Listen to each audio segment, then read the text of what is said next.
Kahapon, bago nagsimula yung hearing, dala-dala niyo po ng prosecutor side yung mga boxes, tas may nakasulat na confidential funds. Nasa balita namin, kumbaga nagkaroon muna kayo ng pag-uusap with the side of the defense kung alin lamang po doon yung nag-ipepresenta kahapon. Meron po ba mga dokumento na sa palagay ninyo ay dapat na ipresenta na hindi na naipakita kahapon po?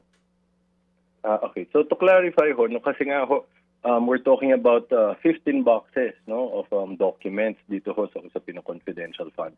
Kahapon, para ho mapabilis no yung paglilitis kahapon, we asked them to stipulate, meaning mag-agree na sila, sumang-ayon na sila na itong mga dokumento namin ay authentic no para hindi na kailangan isa-isahin pa ng aming testigo. Bakit ho namin hiningi yun? Dahil itong dokumento na to, common exhibits ho ito, parehong minarkihan ng magkabilang panig. In fact, nanggaling ho ito mismo sa Vice Presidente no dahil ito yung mga liquidation reports na sinubmit ng Office of the Vice President and Department of Education sa COA. Ngayon ho, during the preliminary conference, kami na ho ay nag-request na na mag-stipulate na noon pa lang i-compare na namin yung kopya na hawak namin para mapabilis, pero hindi ho sila pumayag doon. Kaya nakita ho natin kahapon nagkaroon ng delay ng mga 1 oras para doon ho nag-usap yung magkakabilang panig.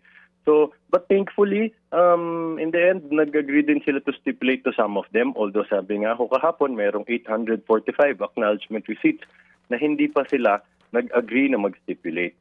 So, but nonetheless, nag-cite naman ng rule si Attorney Kapunan kahapon ng Rules of Court na ina-allow pa rin nung kapag ganito sila kadami, pwede kami mag-present ng summary. Ganun pa man, we will present at least a sampling or some of those acknowledgement receipts. Na nasimula naman natin kahapon, nakita natin yung, for example, yung Mary Grace Piatos, yung mga Andilim, Pikit, mga ganun. Oo. So tama po ba yung dinig ko? May 845 acknowledgement receipts ang hindi inalaw ng depensa? Hindi lang ho sila nag-agree to stipulate on this document. Although even if they came from them, kaya ganun lang ho yun. But at the end, ang impeachment court naman ho magpapasya dyan kung tatanggapin ho. Oo, kasi nga po kung bawat isang acknowledgement receipt ay ipipresenta, it will take decades, no? Tama po. Oo, kasi nga bawat isa, di ba, ilang minuto yan.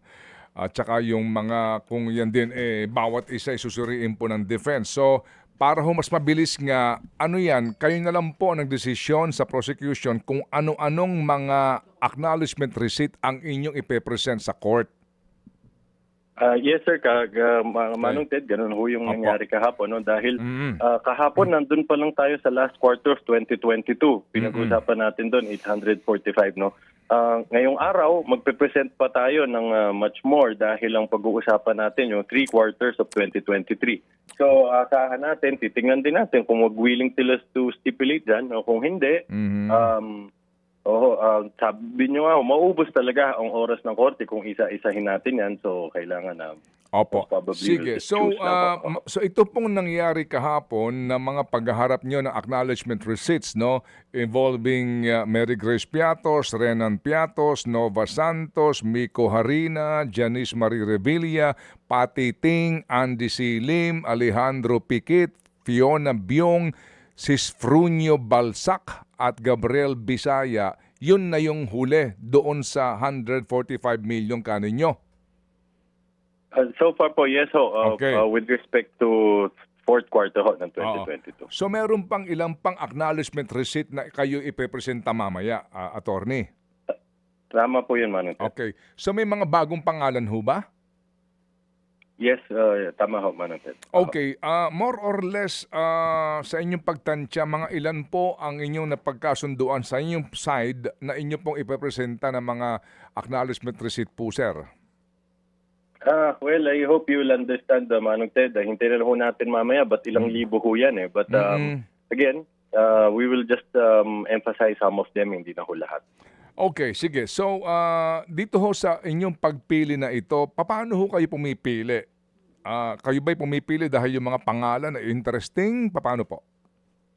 Hindi naman ho, tulad din ho nung madami hong factors. Madami din, makita natin kahapon, madami sa kanila ang date ay 2023. No? When, sabi nga ho ng witness, outside the covered period. Dahil supposedly, ginamit itong mga malalaking amounts na to nung last 11 days of December 2022. Pero madami sa kanila, ang date na acknowledgement receipt 2023, which shows some serious discrepancy. So katulad ho nan, mga isa ho yun sa mga factors na tinitingnan natin. Opo. At kumbaga, sa simple hong pananaw, inihabol yung acknowledgement receipt, mali nga yung petsa, hindi na siya sakop noong liquidation, attorney, no?